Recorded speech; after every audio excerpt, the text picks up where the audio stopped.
I was really blown away today. I was reading more of this book, Spirit-Filled Living by Smith Wigglesworth, and just a little verse that jumped out at me, and it's talking about the living word. For we believe in the Lord Jesus Christ. He died and he rose, now seated on high. And so will we in the twinkling of an eye. It says, when he had come down from the mountain, great multitudes followed him.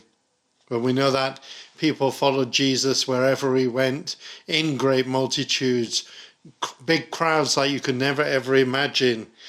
And it says, and behold, a leper came and worshipped him. Now, a leper coming to worship a Jew was unheard of because they were unclean. But this leper came to worship Jesus. Amen.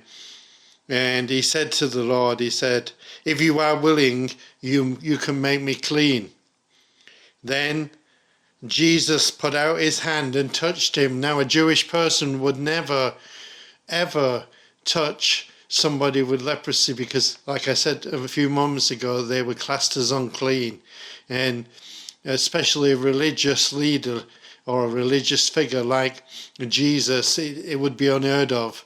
You know, if it was the Pharisees or the Sadducees, they would never do that. They would never take their hand and reach out and touch a leper. It is absolutely unheard of. But for Jesus, it is possible, amen, because Jesus is a true loving God. He's man 100%, and he's also God 100%. He was a Jewish man, and he was a teacher of the Jewish religion, but he was also a teacher of the new covenant, which is the covenant of love and forgiveness. And then Jesus put out his hand and touched him, saying, I am willing, be cleansed. Immediately his leprosy was cleansed, and that is in Matthew chapter 8, verses 1 to 3. Now, it's quite bizarre when you think about Jesus touching a leper or Jesus touching anybody unclean, but we all have been unclean in the past, and meaning with our sin. But Jesus is willing to touch our hearts, and Jesus is willing to forgive each and every one of us because he loves us, because he created us. Amen. And the book says, when I read these words, my heart is moved, for I realize that Jesus is just as much present with us today as he was in Jerusalem. So because he's a living God, a resurrected God, he is with all of us today. Amen. Hallelujah. And that should just blow our mind on how we think about Jesus. Instead of just thinking of Jesus like in the Old Testament, in Jerusalem, you've got to think of Jesus being with you right now, because he is with you right now if you are a true believer. Amen.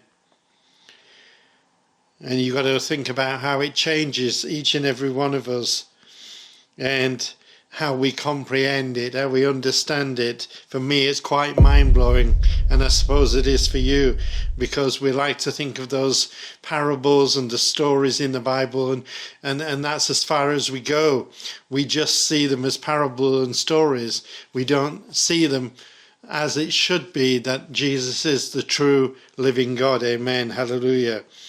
So you search the scriptures, for in them you think you have eternal life, and these are they that testify of me. John 5:39. The living word is not just given to us but because of the narratives of the wonderful parables of Jesus, or the wonderful parables that Jesus taught, but that we through it might be changed. And when it says changed, it's talking about being transformed. Amen. Hallelujah. Praise God. So the living word transforms us. Amen. Hallelujah. And When we call on him, we get eternal life. We get the promise of eternal life. Amen. And he's already given us eternal life. And when our time on earth is fulfilled, then we will gain eternal life and be with our Lord and Savior Jesus Christ. And he can transform our bodies, our sick bodies, into bodies that are healed, completely healed, and he can transform us in the twinkling of an eye when we depart from this world, and we all will, and we will join him in eternity. And that, my friend, is what you've got to concentrate on. You've got to concentrate on the living God and the living word. And you must get into your Bible and you must read the living word, because he is the bread of heaven. He is the living waters, and you need bread, you need food for the physical body, and you need water for the physical body for it to stay alive. But you also need spiritual food, the living bread and the living water. And that is for your spirit, man. So when you're reading your word and you're studying your word, you're studying a living word. And God's word is alive. It is active. It is sharper than any two-edged sword, cutting through to the joints and the marrow, the spirit and the soul, my friend. And my friend, you've got to believe that Jesus Christ is the one and only true living God. Amen. And there is none other than him. There is many religions on this world, but those many religions are false. There's only one true living God, and that is Jesus Christ. 3 persons of the Godhead, Father, Son, and Holy Spirit, in one Godhead. Amen. Hallelujah. Praise God. And that is the only way. And that is the only way that you will be set free, when you know that you are completely forgiven by God on the cross of Jesus, past, present, and future. And that Jesus Christ loves you with a passion, my friend. He loves you with a passion. He loves you because he created you, and he's waiting to forgive you, my friend. And, you know, we've also got to learn to forgive ourselves. And that's what we've got to do, because God has already forgiven us. And we've got to go to Jesus and repent of our sin. And what sin is that? It's our rejection of Christ, thinking we can do it all on our own, turning our back on God. And we've got to turn back to God and let God take control of our lives, both physical and spiritually. Amen. My name is Gareth. This is CloudChurchTV, and I want to say God bless you. And if you like this video, you're going to love this video. And this is part 8. Let me get the book again. Part 8 of Smith Wigglesworth's Spirit-Filled Living. Amen. If you haven't got the book, you can get it on Amazon or on eBay. Very good book.